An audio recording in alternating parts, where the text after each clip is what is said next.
Welcome to the People in Your Neighborhood show. Remember that skit on Sesame Street from when you were young, where they would come on screen and they would sing a happy song about the people in your neighborhood, and then they would introduce you to some of the different people that work in your neighborhood? That's what we do here. We introduce you to some of the people that work in your neighborhood. So once again, welcome and enjoy learning about some of the people that work in your neighborhood. Hello to all our listeners, readers, and watchers out there. I'm Jeremy Lott, and I am with Foundation Accounting and Consulting, and I'm the host of the People in Your Neighborhood show.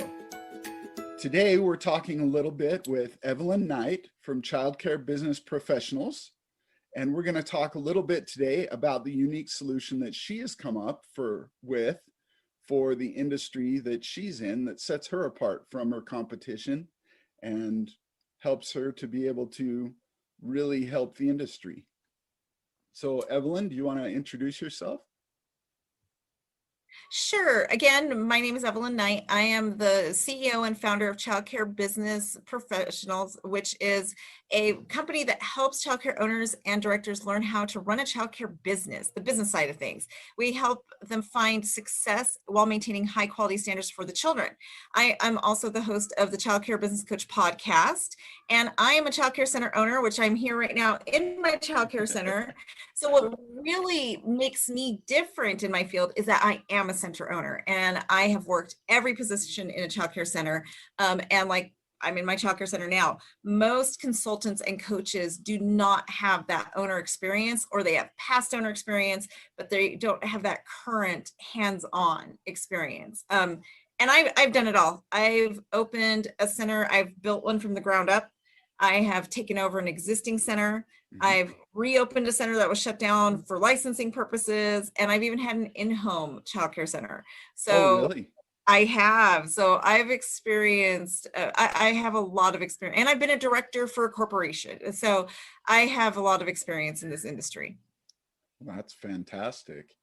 So what is the unique solution that you provide for the industry? So what makes me unique is that I am in the field, but what I am very similar to other owners in that I was once in the field and I thought, oh, it would be fun to open a childcare center and own my own. I thought I knew what it would be like after you just running programs and working in a program. I thought, how hard can this be? And so without any business knowledge, I opened my first childcare center. I really quickly realized it's not as easy as you think. And as directors, moms out there who think they know, even other business owners, I've also seen other business owners go into the childcare industry thinking, well, I know business, I can do this. But this industry is unique that you really have to have a good knowledge of business and the childcare industry. Without the two, it's very, very hard to find success. So that's what makes me different. I bring that to the table where I teach you how to run a business and how to be a business owner while running a childcare center. So just bringing those two worlds together in order to find that success in childcare centers. That's fantastic. Yeah, it sounds like a common E-Myth problem that you were facing. And a lot of moving gears, a lot of moving parts. Yes. You have to figure out. It's not just swinging the hammer, as I like to say. Oh, yeah. Great. So tell us, so at some point you had this grand revelation about how to fix things and how to help out the industry. Before that, tell me a little bit about where you were, what was going on, what you were doing. Well, I was actually facing bankruptcy, and things got so bad for me in my business that I actually had an eviction notice on my childcare center's door. My business that I was leasing, we were actually facing eviction. And so I basically had 30 days to figure out, what are we going to do? I can't lose my business. Everything my family had was put into this business. I had actually sold my first childcare. Well, I closed my first childcare center, moved into the one I'm currently in right now. And so I was facing losing everything. everything. My house, and I just kept thinking, I can't let my family down. I have to do something, and not let my family down. So that's when I realized I had to gain knowledge that wasn't in my wheelhouse. And I really had to just learn how to be a business owner. So I basically just started to study and looked at coaching programs and or consulting programs in order to learn what to do. Uh-huh. So what were some of the coaching programs and consulting programs that you looked into? Well, what really made the biggest difference for me was I did find a profit first professional, and she came in, really went into my business, helped me reconstruct, and really just turn things around. That was the big thing for me, was just working. Biggest number one thing that saved my business was the profit first. And I had to leave my industry to find it, which, at first I was looking within my industry, Right. but they focused so much on the childcare, the systems within, like classroom management, but nothing on how do you run a business? How do you Yeah. manage your money? How, and I think that's one of the biggest things business owners miss, is they don't understand that just organizing your money is so key. And it's such a huge reason so many businesses fail, because we just don't even know how to organize our money. Well, and I didn't even pay you to say any of that. No, because I'm living proof. I wouldn't be in this building right now if I didn't learn how to do all of that. Right. So what was it that you were faced with that made you resolve to find a difference? It was facing bankruptcy and letting my family down. And also, I had 18 employees and over 100 families enrolled in my center. And just the thought of, where are those children going to go? That I just knew they had nowhere else to go. And my staff, it was also during like when we had a really depressed economy. So this was around 2012. And so the economy was horrible. My county was facing a 27% unemployment rate at the time. Oh, So I just man. kept thinking, like, if I shut down my staff, they're not going to find jobs. Right. There's no jobs out there. And then I was thinking for my family, like, I'm going to have to find a job. What am I going to do? And now my family put everything into it, including my house was on the line.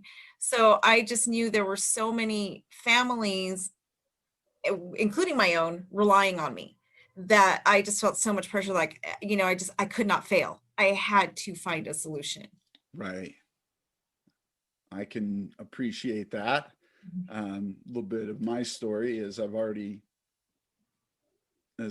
told, is dealing with bankruptcy and all the feelings and emotions and all of the repercussions that come with that. Yep. And I had filed bankruptcy in the past. So that was my thing too, is facing a second bankruptcy in my lifetime. It just felt like it was huge, just like, oh my gosh, I'm going to have to do this again. Really? What have I done? So yeah, I know exactly what you mean. The feelings and the years of waiting for that to leave your credit so you can move on with your life. Yeah. Uh-huh. Okay. So you found this profit first professional, started working with her, and what were some of the obstacles that you had to overcome as you started to learn about how to run a business? I think the biggest obstacle, if I'm going to be completely honest with myself, is my mindset. It was my mindset. I think going in, so many of us owners think we know what we're doing. We know how to run household finances really well. So we Right. go in and think it's the same thing with a business, but it is so incredibly different. So Right. basically, I had to take accountability and really tell myself, like, you really don't know what you're doing in this situation.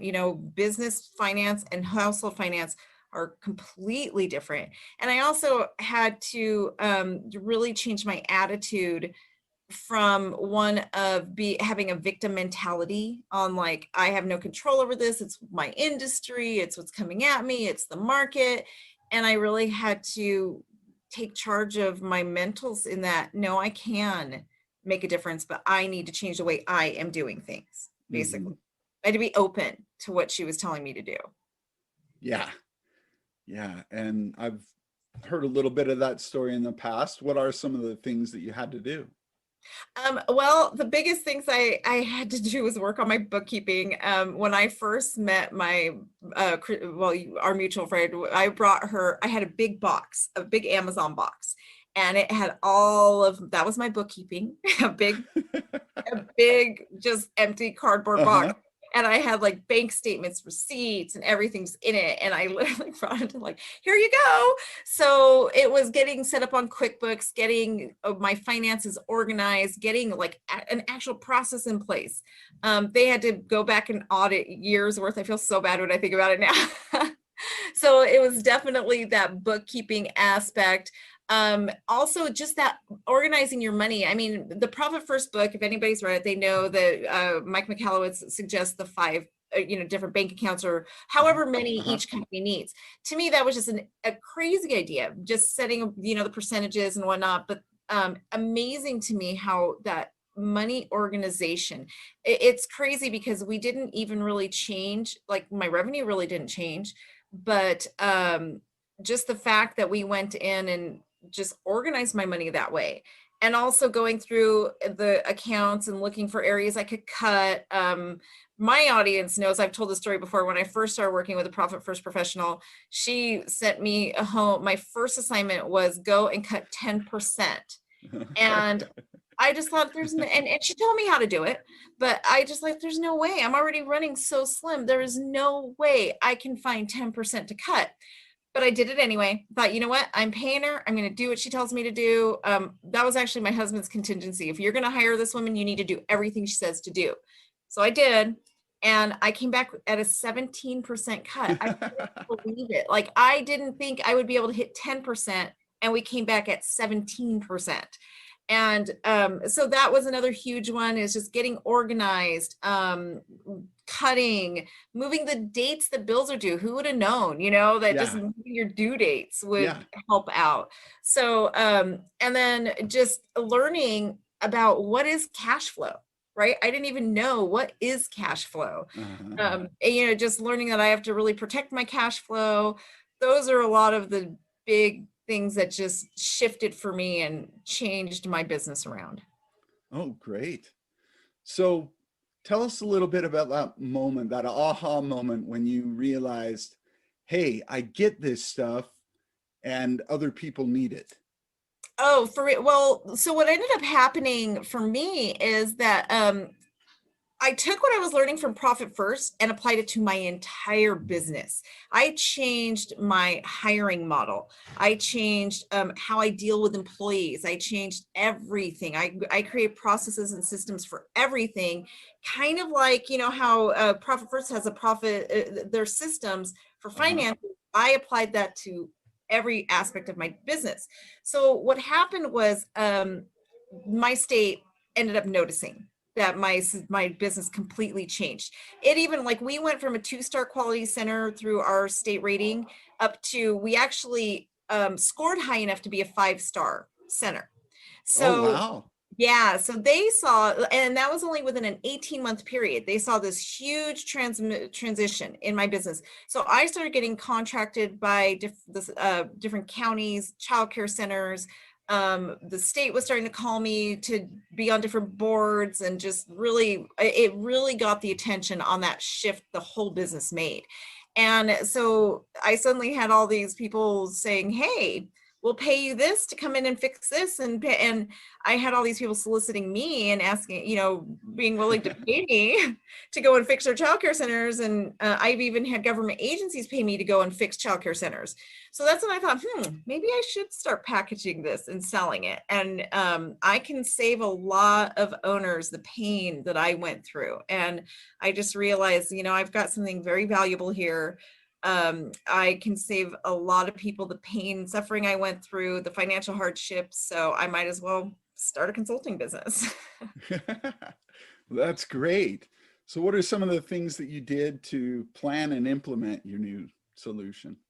Well, I hired a coach. I think that consulting, like having a consultant and having a business coach, after my experience and how it transformed my business, I don't think I will ever not have a business coach.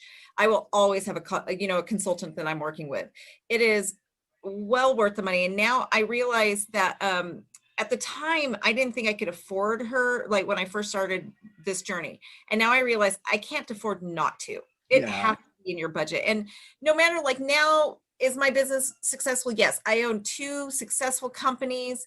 I'm doing very well. I have a successful podcast, but there's always somebody doing better than me out there. Mhm. And I want to get to that level. So what I do now is I just find that consultant who can take me to the next level. And, so you won't always be with the same one. You are going to graduate from one program and get to the next and next, but you always have to keep one up in your game. And the only way you're going to really achieve that next level success is to work with the people who have the tools you need.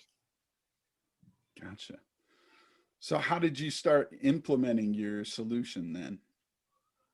Um, so I started working with a company who has a business model that I want to emulate, basically. Uh-huh. And she just basically teaches how to duplicate her model. So now I just go in and Oh. basically duplicate. It's kind of exactly what I do for childcare centers. I've basically created a system where they can duplicate my model. So I went and found a business that I could duplicate their model. And that's basically what she does. She teaches us how. So that's pretty much all the things, my podcast, my weekly shows I put in place, is all where I come from. And I guess my number one thing is I wanted to come from a place of service first, where I gave back to my community first, and then whatever residual I get from it is great. But that's pretty much how I really started to just create my business. Was I found an expert who knew what they were doing and let them lead me on how to do it. Gotcha. That's great. What are some of the steps that you go through with your clients? With my clients, the first thing I do is start everybody on time management, because I think, you're a consultant, you probably hear the same Uh-huh. thing. Everybody always says, I don't have the time. I don't have Right. the time. So the first thing we do is, well, let me teach you how to have the time, because in reality, we do all have time. We just don't know how to manage it.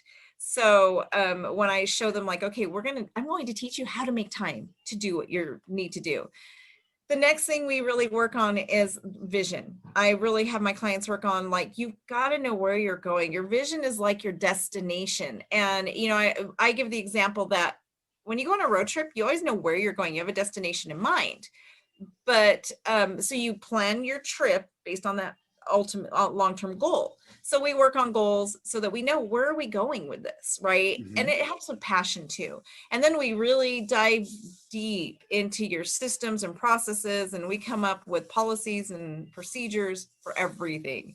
I always explain to owners, like, you think you have policies and procedures, but you don't. What you have is an employee handbook with all the legal boxes checked, but you do not have real policies and procedures. And so Right. we kind of dismantle their business model and just create duplicatable systems that are just really easy for somebody else to come in and just see, like, oh, this is the procedure for this is a procedure for that. And so we just go from there. Well, that's great. Love that process. Makes it easy to duplicate, like you said. Yes. Yep. Got to make yourself duplicatable. Right. So what are some of the results you've seen from implementing your strategy for yourself? For me, well, I'm not married to my childcare center anymore. I used to work 60 to 70 hours a week, and I was going bankrupt. So now I turn a pretty healthy profit. I'm able to pay my staff a lot more than I used to. I can give back a lot more to them. The quality that my childcare center puts out there, again, it went from a 2 to a 5-star quality. And also, I don't have to work so much. I mean, honestly, I'm here now as an owner. I'm only here 5 to 10 hours a week. When you get those duplicatable systems, you can basically train people to become you. So you don't have to do it. Then that's why I can have 2 businesses, right? And it's funny, because I'm actually planning with a friend a 3rd business that will be launching in the next 2 years. Oh, So, but I'm only able to do that because I create these duplicatable systems. I can duplicate myself once they're created. uh-huh. And so, yeah, it frees up your time and it makes money. There you go. Which is ultimately the whole reason Yes, we go that into we. business. Right. Mhm. What results have you seen from implementing your strategy for others? The same kind of thing, especially during the pandemic, what I saw was a lot of childcare centers were facing bankruptcy. And the pandemic really created, my industry is in huge trouble right now. So I was really able to go in and help a lot of owners gain their life back and keep their centers from closing. Literally, I mean, that's basically is just saving their business is really what I've seen.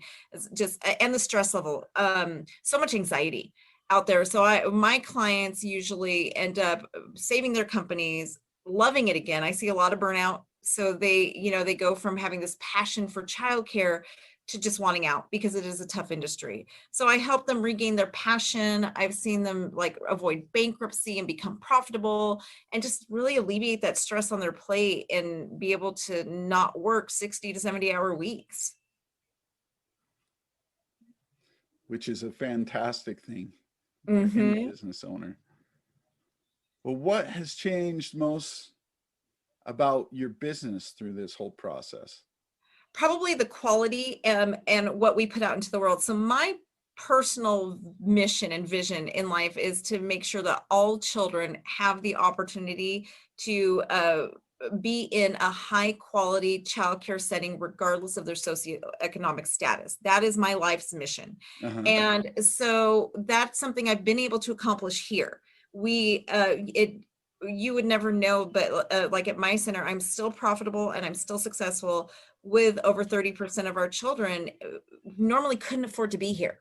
And then I also help other owners now through my consulting company. I help other owners do the same thing. So I'm spreading that vision now throughout I'm actually international now too. I have an international customer base. Oh, So great. I can actually say I'm spreading that vision through the world because, just helping other owners find a way to remain profitable, but give all children the opportunity to hit that high quality childcare program. Gotcha. Okay. So what has changed most about you personally through this process? My mindset, for sure, absolutely, positively my mindset. If you talk to somebody who knew me 10 years ago to the person I am today, I am a totally different person now. Again, I was stuck in that life happens to me mentality.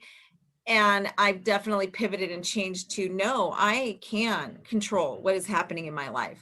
And, we can't always control situations. We can't always be in control, but we can take command. Things happen to us, but it doesn't mean that we have to just sit back and let it take its course. We can take command of situations.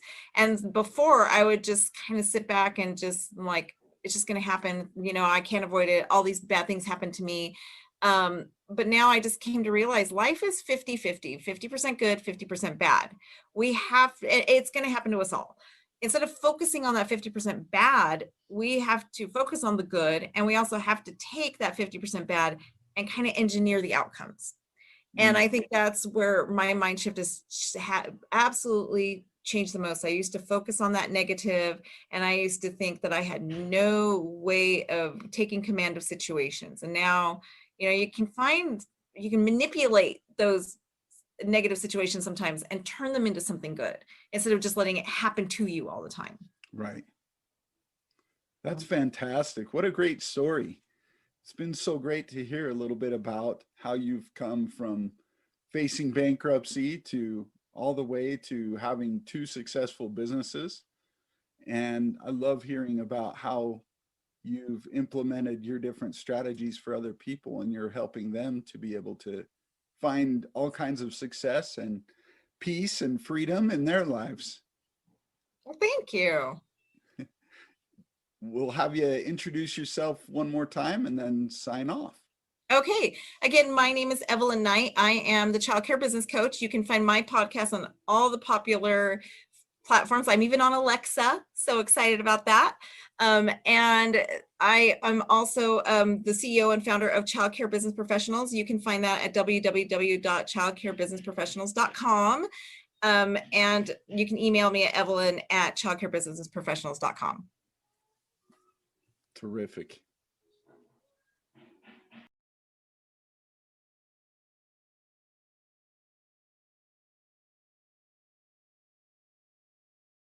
Oh, these are the people in your neighborhood, in your neighborhood, in your neighborhood. Oh, these are the people in your neighborhood.